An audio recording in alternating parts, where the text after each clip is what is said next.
The need for connectedness and a close bond with others arises, like so many things, in childhood. It begins with a sense of security, of being part of a community, protected, sheltered, and loved. We bond with our parents, siblings, grandparents, and other caregivers because we instinctively realize how many benefits come with it.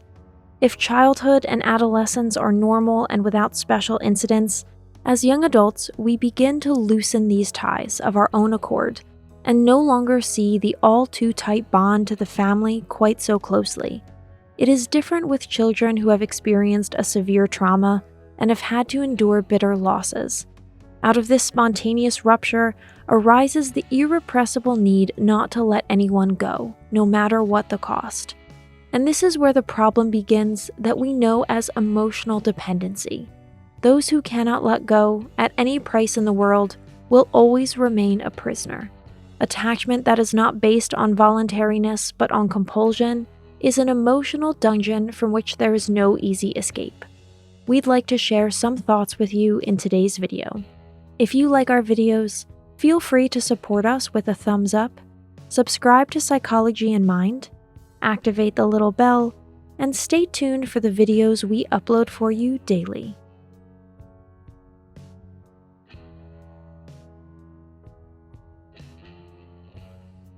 Number 1. The need for attachment makes us easy prey. Sad but true. Anyone who had to let a loved one go prematurely in childhood will be wary of repeating that experience later in life. If there are other family members who can step in and fill that void, all the better. If this alternative does not exist, caregivers are soon chosen whom one would like to keep close at all costs. In adolescence and puberty, first love is of great importance. We do not see it as a beautiful entry into the world of great interpersonal feelings, but often as the goal of our desires. We would do anything to maintain this relationship, and so this thread runs through all partnerships that will follow. People who have to constantly comfort and protect their inner child, therefore, unfortunately, very often tend to persevere, even in bad or abusive and aggressive relationships, for fear of being left alone again. They literally sacrifice themselves on the illusion of love, security, and belonging. If they create a family of their own, their children will struggle with freedom and independence. Such parents tend to literally smother them with their protection. If there were a glass bell that could be put over their offspring 24 hours a day, they would do it. They would then have the bond they long for so much. Nevertheless, a part of their longing always remains unfulfilled. Number 2. Ingratitude is the world's reward. Even when the relationships we form after a traumatic childhood loss are reasonably fulfilling and good, one desire always remains unfulfilled. A disproportionate number of people whose inner child is still seeking healing fall prey to the illusion of the perfect family and flawless romantic love. Perhaps protective mechanisms are at work here, successfully fooling us in times of loss and grief that the ideal life is waiting for us someday. We then hope for the reward for all the hardships and the fulfillment we have been longing for so long. But what does the reality of a partnership and family really look like? Relationships between two adults can develop well and grow and flourish on equal footing, characterized by mutual respect. But our own children, at the latest, teach us that the world owes us nothing and our descendants even less. The deeply idealized image of the perfect family, where only peace and joy reign, quickly becomes our undoing in most cases. Children are demanding and are allowed to be 1,000% selfish. They can't help it, as helpless and dependent they are on us in the first years of their lives. The picture from advertising, where father, mother, and child walk hand in hand along a green meadow and are overwhelmed by pure happiness, does not stand up to reality. Again, we face our inner child at a point in life where we do not get what we want. Disappointment spreads, and if we do not pay attention, our own bad childhood catches up with us in no time. Number 3, the solution is within you. It does not come with other people. The fear of loss and being alone is a relentless one that keeps hurt children firmly in its clutches, even as adults. However, it is a sad and comforting fact at the same time that the bottom line is that we always end up alone in life. Even the happiest people, who seem to have it all and are firmly anchored in their family and an enviable circle of friends, are, at the end of the day, alone with their thoughts. Everyone lives an island life somewhere, whether they are alone or not.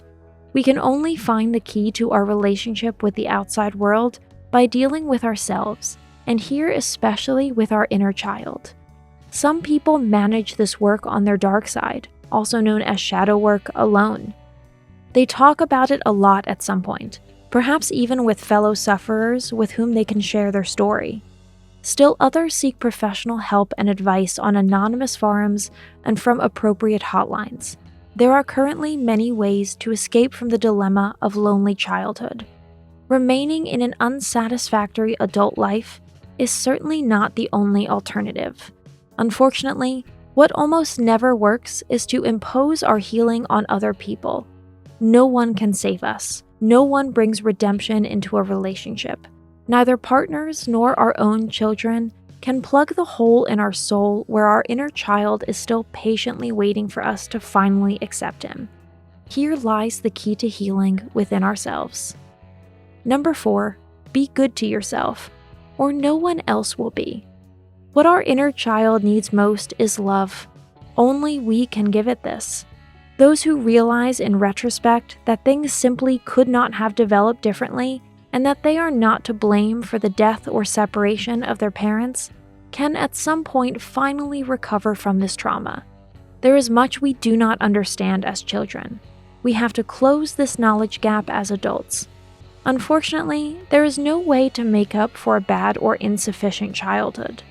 But we can try to come to terms with it, and take the inner child that is still waiting there by the hand and invite it into this, our present life. After all, there is much to talk about and catch up on. Today's conclusion: invisible cords or crushing shackles. Talking to people who still struggle with strong invisible ties from their childhood is the first way to understand the power such experiences have on us. Some children were lucky. At least the incomprehensible was explained to them, and there may even have been substitute caregivers who stepped in. Still others need a lifetime to even comprehend why they can never feel fully loved and accepted, no matter what they do.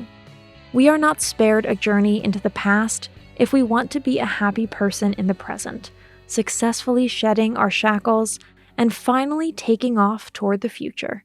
That's it for today. Thanks for watching. Did you find this information helpful?